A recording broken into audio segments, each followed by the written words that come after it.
नमो नारायण। आप सबको मेरी यानी स्वर्गवासी बाबा की ओर से नमो नारायण। आप सबके परिवारों में खुशियां रहें, सुख समृद्धि ऐश्वर्य तंदुरुस्ती भक्ति मस्ती आनंद, हर प्रकार की खुशियां ठाकुर जी आप चरणों में दें। यही ठाकुर जी से अरदास आप सबके परिवार। आज का जो मुख्य विषय है, जो मन में बैठे बैठे विचार दिया ठाकुर जी ने कि कर्म और प्रारब्ध, पाप और पुण्य, यदि हमें कष्ट भोगना पड़ रहा है तो उसके पीछे का कारण क्या, हमें क्यों कष्ट भोगना पड़ता है, हमें क्यों शरीर पे, परिवार में एक प्यार, एक स्नेह परिवारों में कम क्यों है। तो दो चीजें तो आती हैं, एक कर्म और एक प्रारब्ध। प्रारब्ध जो है वो हमारे पिछले जन्मों के कर्मों से बनता है और वो प्रारब्ध लिखवा के हम स्टाम्प के साथ आते हैं। उसको बदलने में बहुत ज्यादा मेहनत करती है, नहीं तो प्रारब्ध तो भोगना ही पड़ेगा। ये तुम्हारे प्रारब्ध में लिखा है, वो अच्छा है या बुरा है। और एक कर्म, कर्म के अनुसार यदि हम अपने कर्मों को अच्छा कर लें, अपने कर्मों को सही करने का प्रयास करें, तो शायद आपके जीवन में बदलाव आने शुरू हो जाए अच्छे से। लेकिन क्या हम तैयार हैं कर्मों को बदलने के लिए? सिर्फ छोटे छोटे कुछ कार्य करने होते हैं जिसे करने से हम अपने जीवन को बहुत सुंदर बना सकते हैं, बहुत अच्छा बना सकते हैं। पहले तो एक्सेप्टेंस। अगर कुछ चीज आपके जीवन में चल रही है तो उसको एक्सेप्ट करना शुरू कर दें कि ये मेरे प्रारब्ध में कहीं ना कहीं मेरे कर्मों के जो द्वारा बनाए गए मेरे पिछले जन्मों के पूर्वले प्रारब्ध, 84 लाख योनियां भोगने के बाद मनुष्य जन्म मिलता है, ऐसा हमारे संत महात्मा कहते हैं। लेकिन मानुष जन्म के बाद भी मानुष जन्म मिल सकता है, इसके लिए हमारे अपने कर्म हमारे को करने पड़ेंगे। और उस कर्म को करने के लिए आपको सबसे पहले तो अपने विचारों को संयमित करना जरूरी है, विचारों को स्थिर करना जरूरी है। विचारों को कोशिश करें, क्योंकि विचार है, मन चंचल है, वो चलता रहेगा, वो स्थिर होता नहीं है। लेकिन अपने विचारों को स्थिर करना आपके लिए बहुत जरूरी है। विचार यदि स्थिर हो गए तो आपके जीवन में अच्छे बदलाव आने शुरू होते हैं। और वो कैसे करें? वो मेडिटेशन के माध्यम से कर सकते हैं, योगा के माध्यम से कर सकते हैं, ध्यान जो बिना ध्यान के किया जा सके, मतलब ध्यान के आपको लगाना ना पड़े, आप बिना ध्यान के उस ध्यान में चले जाएं, ऐसी अवस्था बनना पहला। दूसरा, पाप और पुण्य की संरचना कैसे होती है। कई बार क्या होता है, क्या हम लोग कहते हैं कि हमने तो जीवन में किसी का बुरा किया नहीं, हमने तो जीवन में ऐसा कुछ किया नहीं, लेकिन आप लोगों को पता भी नहीं होता है कि हम जाने अनजाने में लोगों की ढेरियां उठा लेते हैं, लोगों के पाप अपने संचित कर्मों में अर्जित कर लेते हैं और अपने पुण्य कर्मों को बांट देते हैं। अब इंटेंशनली और अनइंटेंशनली दोनों चीजें आ जाती हैं। एक तो हम किसी की भी निंदा चुगली जब करने लगते हैं तो सामने वाले जिसके हम बारे में बात कर रहे हैं या सुन रहे हैं, बात कर रहे हैं या सुन रहे हैं, उसके कर्म अच्छे और बुरे दोनों एक्टिव हो जाते हैं।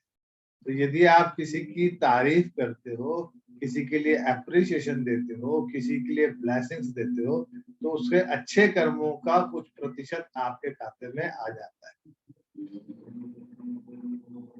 और यही आप किसी की, उस व्यक्ति की निंदा, चुगली, बुराई, उसके बारे में शब्द अपशब्द बोल रहे हैं, जितना ज्यादा स्ट्रांगली आप बात कर रहे हैं, वैसे वैसे उसका प्रतिशत बुराई का आपके खाते में आ जाएगा, और आपके अच्छे कर्मों का जो संचित कर्म है, जो आपका बैंक बैलेंस है, वो आपका उधर शिफ्ट हो जाएगा। और कई बार तो कुछ लोगों का जो कलयुग का जो प्रभाव है कि हम निंदा चुगली ना चाहते हुए भी कर लेते हैं। अभी खास करके जो मैंने नोट किया, कुछ समय से मैं इस चीज को महसूस कर रहा हूँ कि स्कूल, कॉलेज, सरकारी दफ्तर, इसमें ज्यादा बैक बाइटिंग होती है निंदा की। अभी वो इंटेंशनली क्या है कि एक आदमी तो कह रहा है, किसी की तारीफ कर रहा है या किसी की बुराई कर रहा है, लेकिन जो 4 लोग सुन रहे हैं ना, अब वो अनइंटेंशनली, उनकी इंटेंशन नहीं है, उनके लिए हो सकता है कि वो व्यक्ति बुरा ना हो सकता है कि वो बुरा व्यक्ति ना हो, वो अच्छा व्यक्ति हो, लेकिन उसके बारे में बुरा सुन के भी आपने अपने कर्मों का जो है वो संचित कर्मों में से अच्छे कर्मों को बांट दिया।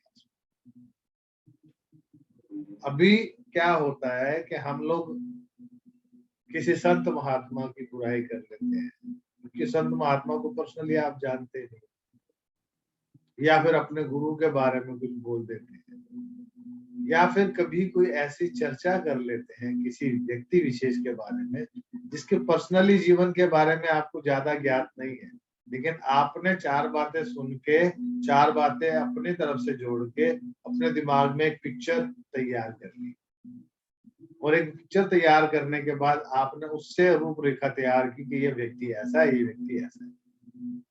अब उस व्यक्ति की अगर आप बैक बाइटिंग कर रहे हो, यदि आप उसके बारे में निंदा चुगली करते हो, अगर तो निंदा चुगली नहीं करते, वो भी कोई ऐसी बातें आप कर रहे हो जिसके बारे में आप अधिकारी नहीं,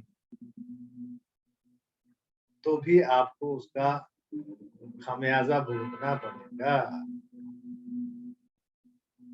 किसी के लिए भी कोई भी निंदा या चुगली करने से पहले, या निंदा चुगली करने वालों के साथ खड़े रहने से पहले आपको सोचना चाहिए, एक बार नहीं 100 बार सोचना चाहिए कि क्या ये मेरे लिए अच्छा है, मेरा यहाँ बैठना अच्छा है।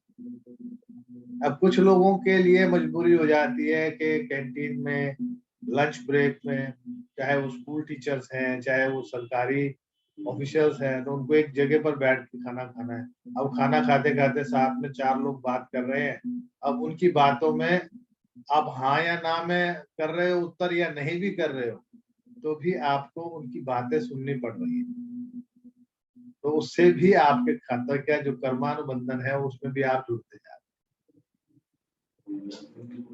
सीधा सीधा सा अगर स्पष्ट आपको करूं कि कुछ लोग गंदी नाली में या कीचड़ के तालाब में उतर गए हैं और वहां उस कीचड़ से खेल रहे हैं, और आप बाहर खड़े होकर भी देख रहे हैं, उसके छींटे पड़ने की संभावना आप पर है, और छींटा पड़ेगा तो कपड़ा आपका खराब होगा।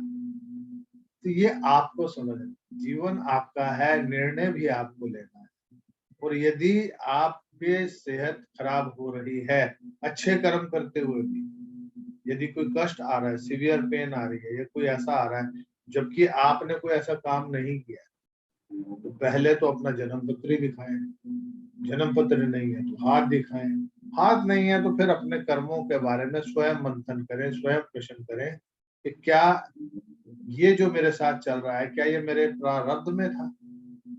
यदि आप अपना प्रश्न सोने से पहले यूनिवर्स में देंगे तो वहां से आपको उत्तर मिलेगा, और उत्तर मिलेगा तो आप समझ सकेंगे कि क्या ये मेरे कर्मों में जुड़ा हुआ था, मुझे इसे काटना है या मुझे इसको सही करना। अब वो काटना है, सही करना है, कैसे करना है, क्यों करना है, उसका मंथन भी आपको स्वयं। मैं तो सिर्फ आपको इतना बताना चाहता हूँ कि आप किसी की निंदा चुगली करने में ना शामिल हो, ना सुनने। यदि कोई ऐसा स्थान है जहां पर आपके लिए मुश्किल है उस चीज को अवॉइड करना, उस जगह से निकल भी नहीं सकते और सुनना भी मजबूरी है, तो अंदर ही अंदर मन ही मन जैसे ही वहां से निकले, कैंसल कैंसल कैंसल। परमात्मा ये विचार, ये जो शब्द, ये जो भी इस वक्त वार्तालाप हुई उसमें मेरा योगदान बिल्कुल भी नहीं है, मैं उसके अंदर भागीदार नहीं हूं, तो कृपा कर मुझे क्षमा कर। जिसके बारे में भी सामने बात हुई, चर्चा हुई, उस व्यक्ति विशेष की आत्मा से कि जो भी यहाँ पर आपके बारे में चर्चा हुई उसके लिए मैं जिम्मेदार नहीं हूँ और मेरा उसमें कोई योगदान नहीं है, मुझे क्षमा करें यदि किसी भी प्रकार से मेरी तरफ से या मेरी वाणी से या मेरे विचारों से या मेरे आवरण के आवामंडल की तरंगों से किसी प्रकार से आपको कष्ट पहुंचे, उसके लिए मैं क्षमा प्रार्थी। अगर इमीडिएट सॉरी सॉरी सॉरी या पर्ज कैंसल या कैंसल कैंसल कैंसल, ये मेरे विचार नहीं। जब ये आप करना शुरू कर देते हैं तो जीवन में बदलाव और अच्छा है। वो आपके कर्मों के जो कहते हैं ना, कर्म और प्रारब्ध, प्रारब्ध में नहीं जुड़ेगा, अच्छे प्रारब्ध में जुड़ेगा, बुरे प्रारब्ध में नहीं जुड़ेगा। उसका आपको नुकसान नहीं होगा इस जन्म में भी और अगले जन्म में भी। वैसे भी कलयुग में कहते हैं कलयुग नहीं करयुग है ये, इस हाथ दे इस हाथ ले, क्योंकि अभी कलयुग के अंदर इंस्टेंट रिजल्ट आने लगे। पुराने टाइम में क्या था कि हमने यहाँ बीजा है आगे पाएंगे, लेकिन अभी आपको यहाँ बीजा है और इसी जन्म में पाना पड़ेगा, आपको या आपके परिवार को। कई बार लोगों को लगता है कि मेरी तो 70 साल उम्र होगी, मेरी तो 80 साल होगी, अब तो निकल गई, मैंने तो बढ़िया कर लिया, चाहे धोखा दे के चीटिंग करके। अब वो धोखा दे के किसी से आपने कुछ कमाया तो हो सकता है या तो आपने पिछले जन्मों का कुछ लेना था, जैसा उसने किया वैसे आपने रिवॉर्ड किया। और यदि आपको लगता है कि नहीं आप ही ने गलत करके कमाया, तो कहीं ना कहीं आपको कष्ट भोगना पड़ेगा आपकी संतान के माध्यम का, मानसिक रूप से वो कष्ट आपको मिलेगा ही। तो ये आपको समझना है, मंथन करें, मेडिटेशन करें। अब मेरे जो परिवार में एक छोटा सा परिवार बना है, मेडिटेशन के माध्यम से मुझसे जुड़े, तो उन सबको भी यही संदेश देना चाहूंगा कि जो चीज आपने 1.5-2 साल में सीखी, आज जुलाई का महीना 2022, सन 2022 जुलाई का महीना, 2 साल से लगभग 2 सवा 2 साल से, पौने 2 साल से, कुछ 1.5 साल से कुछ परिवार, कुछ बच्चे मेरे साथ जुड़े हैं। जो चीज उन्होंने सीखी है, अगर उस पे अमल कर लेंगे, यदि उसको इम्प्लीमेंटेशन पे ले आएंगे अपनी लाइफ में, तो उनका जीवन इतना सुंदर बन जाएगा। क्योंकि आप एक वो कहते हैं ना बेंचमार्क आप प्रूव कर सकते हैं, लेकिन उसके लिए आपको एफर्ट करनी पड़ेगी। और एक व्यक्ति अनजाने में सुन रहा था किसी की निंदा चुगली, उसको नहीं मालूम था कि ऐसा भी हो सकता है, तो शायद उसका पाप थोड़ा कम है, हालांकि भागीदार उतना ही है, लेकिन शायद उसको कुछ ग्रेस मार्क मिल जाए। लेकिन आप जिन्होंने सब सीखा है या जिनको ये पता है कि हमें निंदा चुगली नहीं करनी चाहिए, नहीं सुननी चाहिए, तो उनके साथ कोई ग्रेस मार्क नहीं है, उनको 100% पेनल्टी जो है वो मिलने वाली है। तो ये आपको समझना पड़ेगा। जाने जाने में होता है, अपराध बोध भी आता है, मन में विचार भी ऐसे आते हैं, नकारात्मक भाव भी आते हैं अपने बड़ों के प्रति, अपने बुजुर्गों के प्रति, अपने गुरुओं के प्रति, तो वो भी अच्छा नहीं है। दूसरा, कई बार आज का समय क्या है कि मैक्सिमम जो हमारे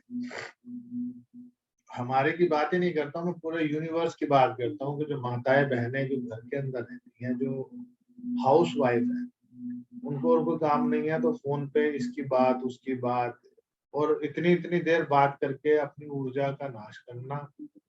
मतलब जितनी ऊर्जा हमारी माताओं बहनों में है, अगर वो ईमानदारी से अगर उस ऊर्जा का सदुपयोग कर ले, तो मेडिटेशन करने में वो इतनी हायर एनर्जीज को पा सकती है जो आप सोच नहीं सकते। एक आदमी को और एक वर्किंग मैन या वुमेन को जो मेडिटेशन करने के बाद वो अचीवमेंट पाने में टाइम लगेगा, जो हाउस वाइफ है, जिसके पास समय है, जिसका ऊर्जा का स्रोत और भंडार है, वो उसको बहुत सुंदर रूप से, बहुत स्ट्रांगली उसको कर सकती है, पा सकती है। लेकिन वो नहीं करें तो वो अपना नुकसान करें। तो बैक बाइटिंग करना बंद कर दें। किसी के बारे में सुनना, अच्छाई करनी है तो अच्छी बात है, लेकिन कोशिश करें कि आप अपने बारे में चर्चा करें, दूसरे किसी के बारे में चर्चा में भागीदार ना। एक व्यक्ति आपको बोलता है, बात करता है, तो आप उससे नहीं, मतलब रिप्लाई देना नहीं चाहते हैं, तो आप उसे इग्नोर करें या सीधा सीधा बोलें कि मुझे आपके बाद इस योगदान में, आपकी इस भागीदारी में मुझे अपना योगदान नहीं देना है। आपके इस कर्म में मैं योगदान नहीं देना चाहता या नहीं चाहता। तो उसको मना कर दें कि भैया ये मेरे बारे में, मेरे को ये चीजें पसंद नहीं है, निंदा चुगली। यदि आप 2-3 बार ऐसा सामने वाले को, व्यक्ति को बोल देंगे तो उनको समझ में आ जाएगा कि ये व्यक्ति हमारे साथ रोल प्ले करने में इच्छुक नहीं है। और जो निंदा चुगली करने वाला है, ग्रुप ही अलग होता है, वहां बैठ के लोग बातचीत करते रहते हैं, तो उनको पसंद है कि हाँ, वो कुछ लोगों को तो गॉसिप लेने के लिए ऐसे बंदे ढूंढते हैं कि मुझे गॉसिप लेना है और मुझे ऐसे लोगों के साथ बैठना है। तो वो ऐसे व्यक्ति को ढूंढते हैं, ऐसे ग्रुप्स को ढूंढते हैं और वहां जाके बैठ के रोज निंदा चुगली करें। वो ना करें, हरि भजन करें। और हरि भजन में भी मैं ये नहीं कहता हूँ कि पूजा पाठ ही करें, सिर्फ अपनी अफर्मेशन स्ट्रॉन्ग करें। मेडिटेशन करने के लिए आपको 5 से 6 मिनट नियमित रूप से ध्यान क्या है कि एक पर्टिकुलर किसी भी विषय पर आप सोचना शुरू कर दें जो आपको चाहिए। पैसा बहुत जरूरी है जीवन यापन के लिए, लेकिन पैसे के पीछे बाकी सब चीजों को सेकेंडरी ना करें। कि तेरे पास पैसा है, धन दौलत है, संपन्नता है, लेकिन मेरे पास भक्ति भी है, मेरे पास मस्ती भी है, मेरे पास आनंद भी है, मेरे को उस पैसे का भोग भोगने के लिए मैं सक्षम हूँ और सदुपयोग करता हूँ अपने समय का भी, अपने पैसे का भी। शरीर मेरा एकदम स्वस्थ है, क्योंकि सबसे पहले सुंदर काया चाहिए, फिर माया चाहिए। क्योंकि माया आ जाए और सुंदर काया नहीं है, शरीर सुंदर नहीं है, स्वस्थ नहीं है।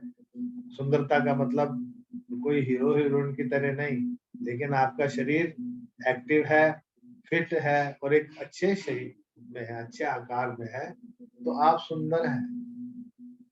अपनी सुंदरता के बारे में अपनी माँ से पूछें, आपको बताएगी कि आप ये चीजों को आप ध्यान में रखें, इसका इम्प्लीमेंटेशन करें। निंदा चुगली में योगदान ना दें, ऐसी कोई बातों का योगदान ना करें।